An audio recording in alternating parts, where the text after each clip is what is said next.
మొన్న జరిగిన జనసేన కార్యక్రమంలో బాలినేని శ్రీనివాసరెడ్డి గారు మా మాజీ ముఖ్యమంత్రి వర్యులు జగన్మోహన్ గారి గురించి, మా పార్టీ గురించి నానా రకాలుగా మాట్లాడారు. అయ్యా బాలినేని శ్రీనివాసరెడ్డి గారు, నువ్వు జనసేనలో జాయిన్ అవడానికి ముఖ్య ఉద్దేశం టీడీపీలో మిమ్మల్ని చేర్చుకోకుండా నేను రిజెక్ట్ చేసేళ్ళకి నీ అవసరం కోసం, నీ రాజకీయ లబ్ధి కోసం నువ్వు జనసేనలో జాయిన్ అవ్వు. ఇంకా జనసేనలో పోయి జనసేన ఉద్ధరిస్తాం అనుకుంటే, నిన్న మీటింగ్లో నేను పవన్ కళ్యాణ్ గారిని అడిగింది ఒకటే, నేను ఆయనతో పాటు సినిమాలు చేయాలనుకున్నా అని చెప్పాడు. అసలు బాలినేని శ్రీనివాసరెడ్డి కన్నా పెద్ద యాక్టర్ ఎవరు లేరు.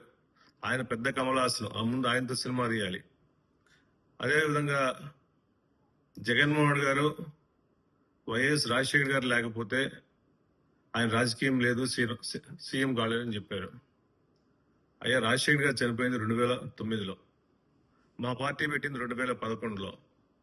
ఇన్ని సంవత్సరాలు జనాలతో కలిసి కార్యకర్తలకు అండగా ఉండి పార్టీ స్థాపించి వైఎస్ జగన్మోహన్ గారి రెక్కల కష్టాలతో, ప్రజల సపోర్ట్తో, కార్యకర్తల సపోర్ట్తో, రాజశేఖర్ ఆశీస్సులతో జగన్మోహన్ గారు 2019లో సీఎం అయ్యాడు.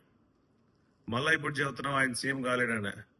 మీ తాతలు ముత్తాతలు వచ్చిన 2029 ఎలక్షన్లో జగన్మోహన్ గారు ముఖ్యమంత్రి అవటం కన్ఫామ్ అని తెలియజేస్తున్నాం. అదేవిధంగా జగన్మోహన్ గారు మీకు డబ్బులు ఇవ్వాలి, మీ డబ్బులు కొట్టేశారు, మీ కుటుంబ డబ్బులని. నువ్వు ప్రకాశం జిల్లాలో కార్యకర్తల దగ్గర నుంచి, నాయకుల దగ్గర నుంచి, పాత ఎమ్మెల్యేల దగ్గర నుంచి, ఇన్ఛార్జీల నుంచి నువ్వు దోచినట్టు ఎవడో దోషం చేయలే. ప్రకాశం జిల్లా బాలినేని శ్రీనివాసరెడ్డి అనే వ్యక్తి వైఎస్ఆర్ కాంగ్రెస్ పార్టీ నుంచి బయటకు పోయినప్పటి నుంచి వైఎస్ఆర్ కాంగ్రెస్ పార్టీ చాలా సంతోషంగా ఉంది, ప్రశాంతంగా ఉంది. మాకు ప్రకాశం జిల్లాలో పీడ విడిగిపోయింది. బాలినేని శ్రీనివాసరెడ్డి అనే వ్యక్తి వేరే పార్టీకి పోతే మా పార్టీ బాగుందని చెప్పి అందరు కార్యకర్తలు అనుకుంటున్నారు.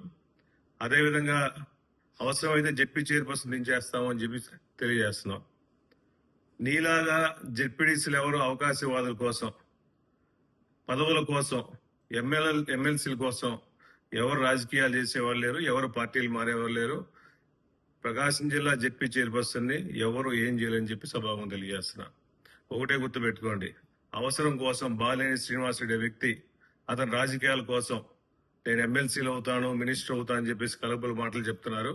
అయ్యా పవన్ కళ్యాణ్ గారు గుర్తుపెట్టుకోండి, బాలినేని శ్రీనివాసరెడ్డి అనే అవకాశవాది ఎవరూ లేరు. అతను ఏ పార్టీలో ఉంటే ఆ పార్టీ నాశనం అయితే తెలియజేసుకుంటూ, ప్రకాశం జిల్లాలో వైఎస్ఆర్ కాంగ్రెస్ పార్టీ జగన్మోహన్ గారి సపోర్ట్ తో బుచ్చపల్లి శ్రీప్రసాద్ అనే వ్యక్తి ప్రతి కార్యకర్తకు అండగా ఉండి పార్టీని పటిష్టం చేయడం కోసం కృషి చేస్తాడు.